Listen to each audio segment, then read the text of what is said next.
Sometimes when you run a gym, you come to understand that you have rolled out a policy for your team that doesn't quite work. Or you rolled out a good policy, but well, you didn't really roll it out that well. Or you haven't been doing a good job of enforcing and holding people accountable to it. But that's okay. Living is learning. You can make changes to your business, but if you're going to make a line in the sand, it's got to be a very clear line in the sand. And today, I'm going to show you how.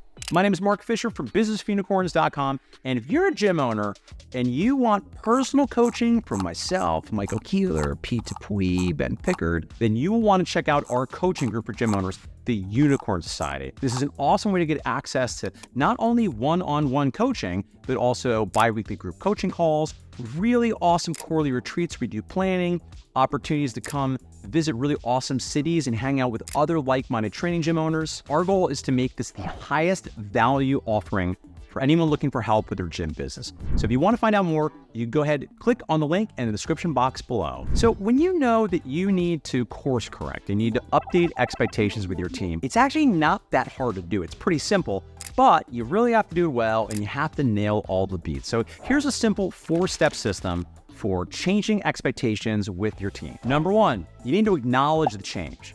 You need to acknowledge that we're in a new world. This is the line. The old world was over there. Maybe what you're acknowledging is that this is actually new policy altogether, or perhaps you're saying, okay, this was the policy and like, I don't do a great job with it. So going forward, we're actually going to do the new policy. Now, I'll say briefly, if this is a big change, you should just expect that there's going to be pushback, right? People don't like change in general. In some situations, the policy might require your team to do more work of some kind, perhaps. Number 2, if this is a big change and you are either making a change of policy or maybe you're enforcing a thing, but it's going to feel very different, you want to consider how this is communicated. And likely what you want to do is you want to do this in context of a meeting. You can maybe follow this up with individual one-on-ones. There's maybe some written email communications. And I'll say briefly, here's a pro tip for you based on what the change is and how you think it might be received. There's something to be said for enlisting people on the team to be supporters of this and get their buy-in on a one-on-one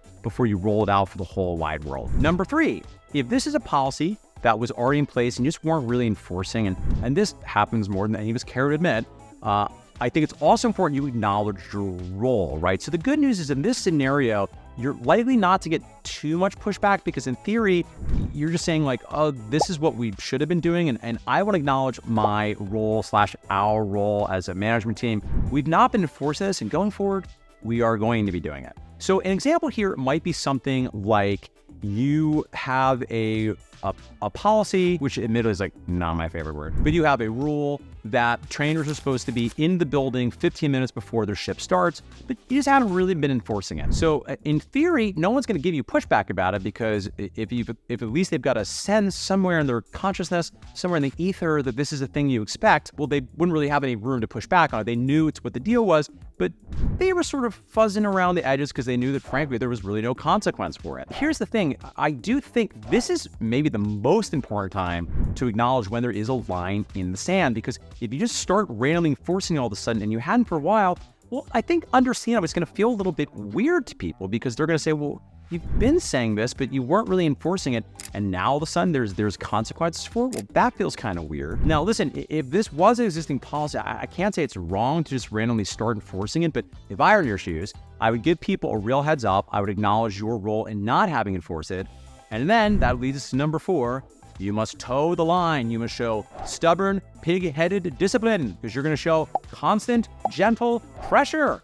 And I would invite you, depending on what it is we're talking about here particularly, you might need a weekly or even daily reminder for yourself to make sure that you and anyone else responsible for making sure this is happening is toeing the line here. It's your job. You're the chief reminding officer if you're the gym owner.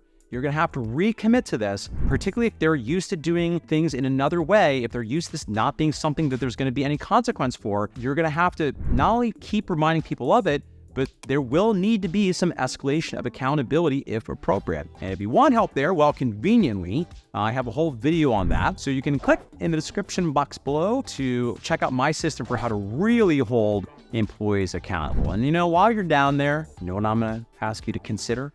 Maybe hit subscribe. I hope you find this valuable because I'll say this, I coach a lot of gym owners, and invariably, it's part of the process, particularly when you're newer to the game, where you realize that you had an expectation and either it wasn't clearly communicated to them, or you need a new policy that's suddenly become clear it's very important and you're really missing, or you have communicated it, you just weren't really enforcing it, so no one really had any compelling reason to do the thing you want them to do. So you are absolutely allowed to change your mind, but my strongest possible suggestion is, if you're going to do this, if you're going to be showing up in a different way, follow the system, make a line in the sand so that everybody's on the same page about what expectations are going forward, and then you can move towards the business that you love. All right, pals, I hope you enjoyed today's video. As always, if you want to find out more about how we help gym owners create more income, more impact, and more freedom, well, you're going to want to head over to businessforunicorns.com. I hope to see you very soon for another video where we'll share more actionable tips, psychological frameworks, and philosophy.